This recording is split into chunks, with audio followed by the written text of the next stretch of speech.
Hello friends, cooking રેસિપીસમાં તમારું બધાનું સ્વાગત છે। આજે આપણે બનાવીશું તુરિયાનું શાક। તો મેં 500 ગ્રામ જેવા તુરિયા લીધા છે। તો તુરિયાને આપણે પહેલાં શાકી લઈશું, કડવા છે કે નહીં। તો આપણે આ રીતે કટ કરી લઈશું। તુરિયાને શાકવા જરૂરી છે, નકર શાક કડવું બને છે। અને આપણે છાલ ઉતારી લઈશું। આપણે છાલ છે આ રીતની ઉતારવાની છે, ઉપર બહુ રાખવાની નથી, મીડિયમ રાખવાની છે, એટલે આપણું શાક છે એકદમ સારું એવું બને છે। અને અહીંયા મેં તુરિયાનું શાક આપણે લસણ વગર બનાવીશું।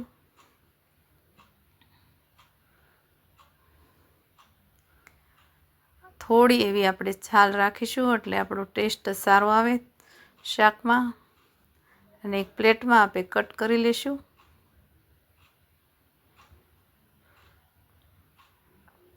મીડિયમ સાઇઝના આપણે પીસ કરીશું।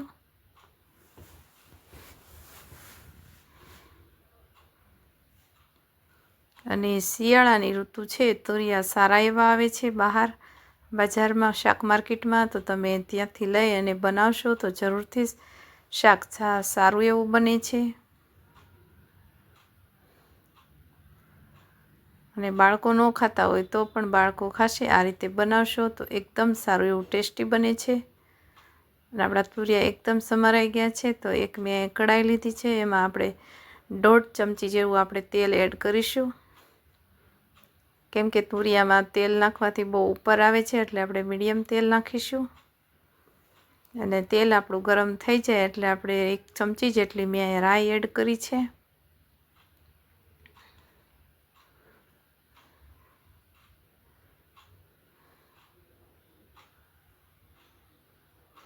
તમે ક્યારેય ન બનાવ્યું તો આ રીતે શાક બનાવશો તો જરૂરથી શાક સારું બનશે। હવે આપણું તેલ ગરમ થઈ ગયું છે, એટલે આપણે થોડીક 1/2 ચમચી જેવી મેં હિંગ એડ કરી છે।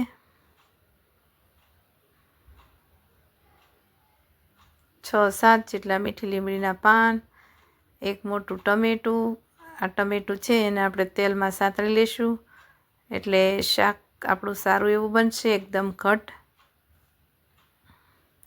અને ઉપરથી આપણે સ્વાદ પ્રમાણે મીઠું એડ કરીશું ને બરાબર મિક્સ કરી લેશું। હવે આપણા ટમેટા થોડા એવા ગળી ગયા છે, એટલે આપણે મેં તુરિયાને ધોઈને રેડી કરી લીધા છે। તો આપણે સાતળી લઈશું આ રીતે તેલમાં।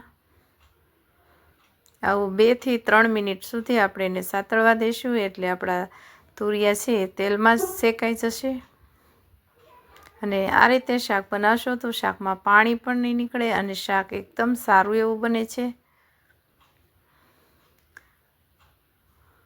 હવે તમે જોઈ શકો છો આપણા તુરિયા થોડાક એવા બફાઈ ગયા છે। હજી આપણે 2 થી 3 મિનિટ સુધી આપણે એને શેકવા દઈશું અને ઉપરથી આપણે એક ઢાંકણ ઢાંકી દઈશું। હવે તમે જોઈ શકો છો આપણા તુરિયા થોડાક એવા સડી ગયા છે। આ રીતે ચેક કરી લેશું। હજી આપણે 1-2 મિનિટ જેવું 1 મિનિટ જેવું આપણે સડવા દઈશું।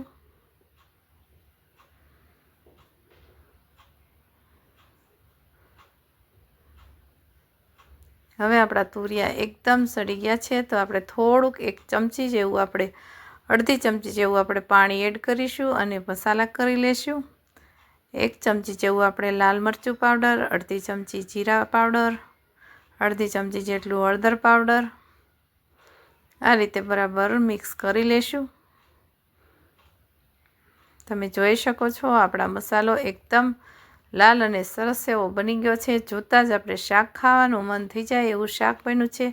અને તમે આ રીતે જરૂરથી શાક બનાવજો, એકદમ સારું એવું બને છે। અને થોડુંક એવું પાણી આપણે એડ કરીશું।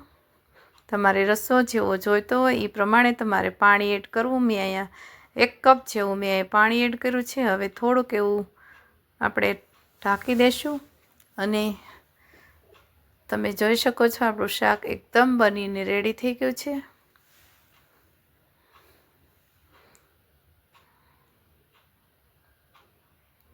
હવે ગેસની આંચ આપણે બંધ કરીશું અને ઉપરથી ધાણા છે એ ગાર્નિશ કરીશું।